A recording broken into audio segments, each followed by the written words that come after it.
Hello, I'm Ajax. No, I'm not the representative of AFC Ajax, where they had a riot for being down on 3-0 against Feyenoord. I am that one VTuber that talks waffles about Inter and Serie A and maybe some other European game. This match day has some comical goals and horrible refereeing. There's a watch along where I wonder why I got up for that. I don't know why. It's Inter, so I'm all for that. Anyways, let's get to it, shall we? Salernitana 1, Frosinone 1. It's a great start for Frosinone. A draw is good to stay up.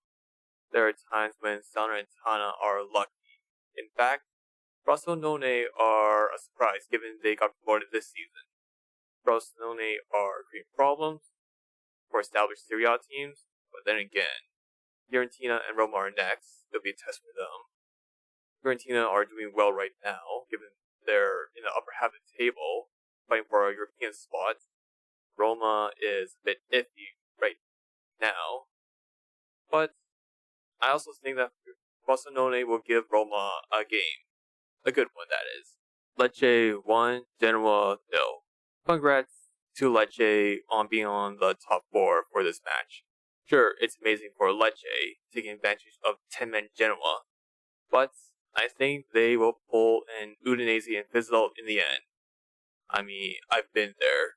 Udinese talked to be in the European spot, and they ended up in the lower mid-table.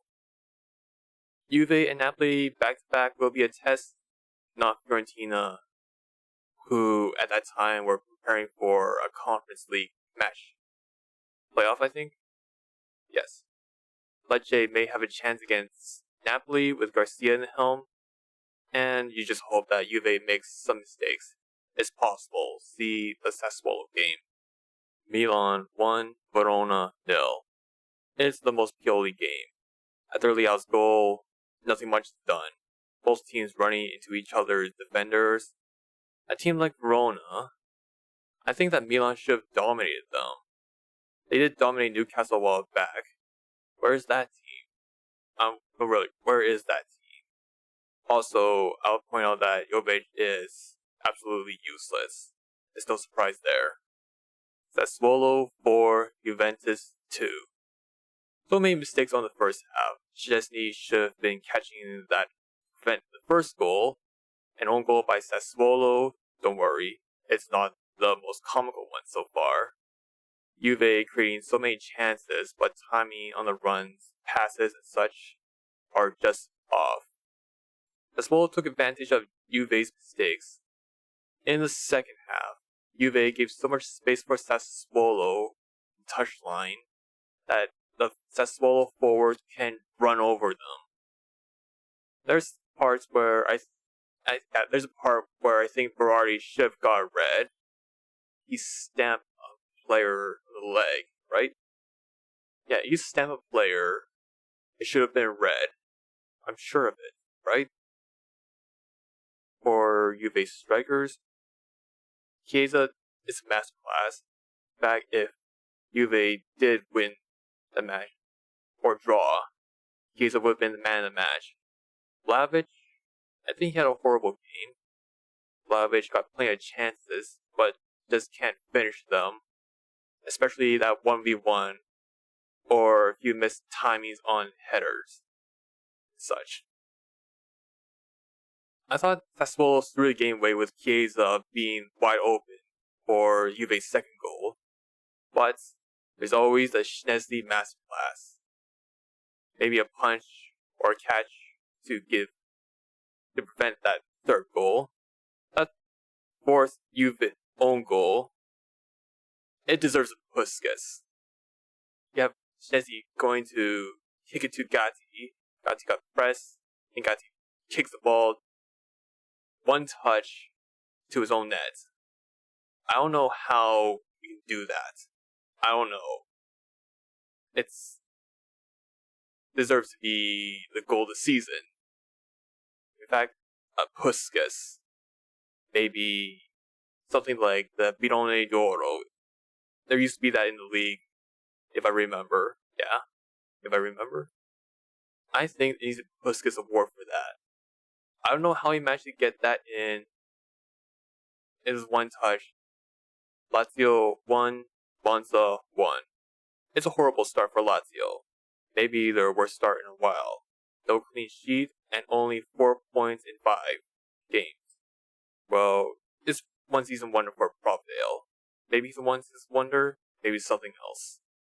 As for Monza, I don't think their fairy tale since the middle of last season isn't going to end. The first 5 matches are tough fixtures, to be fair. In fact, I think they may have one of the hardest fixtures in the league right now. Inter, Atalanta, and Lazio aren't easy matches. They're like the types that teams that fight for a European spot or Scudetto contenders. You know what? Heads up for Monza for that. Empoli 0, Inter 1. Alright, first and foremost, the referees are atrocious in the game. There are times when the game should have been played on, or fouls that should get cards. Referees in player space, etc. Alright, back to the game. I'm going to start with a huge congratulations to Empoli. You still haven't scored a goal. In fact, Empoli broke a Serie A record. But not just any record, they were the first team ever to not score in 5 matches and lose 5 other games. Their first 5 matches, and all of them are losses. It doesn't help Empoli that they haven't scored against Inter at home for so long. It's been a while. This match, Empoli seems to learn their lesson after the 7-0 defeat from Roma. There's a new manager bounce, maybe not. Now they're just like 8 or 9 players in the box whenever Inter gets the ball. Most no surprise there. That's a good point that you gotta rely on DeMarco to be a creative outlet in the final third. No surprise when how much he gets dispossessed. Darmian is in a creative outlet that Çalhanoğlu has to drift to the right side. But overall, I think Inter's performance just seems average when teams have to defend deep. They rely on a DeMarco goal to win the game. So you can see that. This has a lot of shades of last season where Inter struggles to score. It doesn't help with Arnautovic getting injured. Well, it's no surprise there. Injury-prone Arnautovic, Sanchez, where his legs may or may not be gone. How's he in Marseille? I hope Martinez and Thuram aren't going to be burned out for an entire season, given how much a drop-off Inter's striker depth are. Also, how injury-prone the backup strikers are, too. Inter may have 5 wins in a row, and last time it happened, Juve ends up winning the Scudetto. If I remember the press conference of Allegri saying they were just fighting for top 4, I really think that these are mind games for Allegri. Yes, maybe fooling everyone. I don't think Milan and Napoli are winning the Scudetto at any time. Unless Pioli works his magic mid-season. Maybe so, maybe not. But I should be aware of that. It's a curse for Inter. 5 wins in the beginning of the season, in 5 matches, they don't end up winning the Scudetto. Let's hope Inzaghi breaks that curse. Udinese 0, Fiorentina 2. How unlucky is Udinese? There's so many shots, but just can't convert them.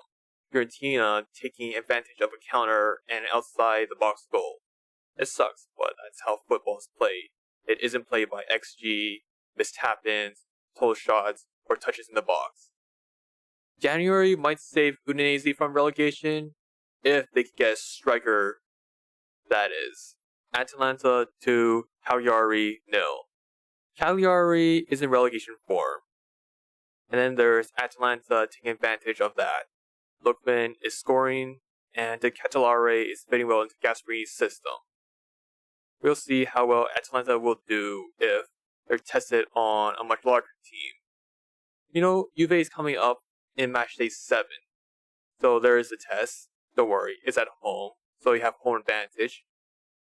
Atalanta will fight for Europa at this rate. I can see that.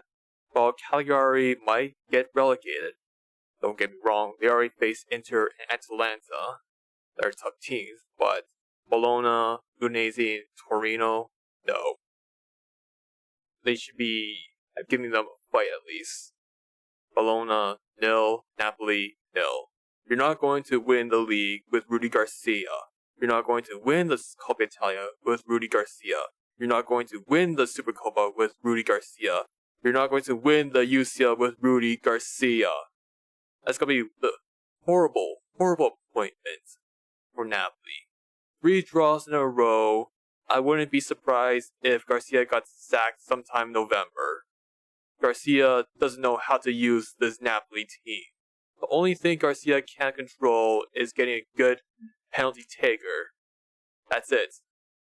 All the thing is Napoli needs a penalty taker. Are there any players in the squad that can take a pressure penalty? Anyways, enjoy your title because that's probably going to be your only one for a while. Torino 1, Roma 1. Torino is in Empoli. Torino is defending well. Roma haven't had a shot on target for the first half. Torino do have chances, but they miss a lot. Roma did step up in the second half. Lukaku's physique does help though. Oh, one shot came close, and he converted Roma's second shot. That's 3 goals, 3 games. When he's fit, he actually does something useful, and not be the meme Lukaku he was perceived. Although that goal is not to win near the end. Torino equalizes, and they're back to playing for a draw. Horrible stuff for Roma, by the way. Alright, what are your thoughts for each match? Does Napoli deserve that penalty? When do you think Empoli will score a goal? Will Cagliari and Empoli win a game? Let me know in the comments down below. Don't forget to leave a like and subscribe to this channel. Cheers everyone. Bye bye.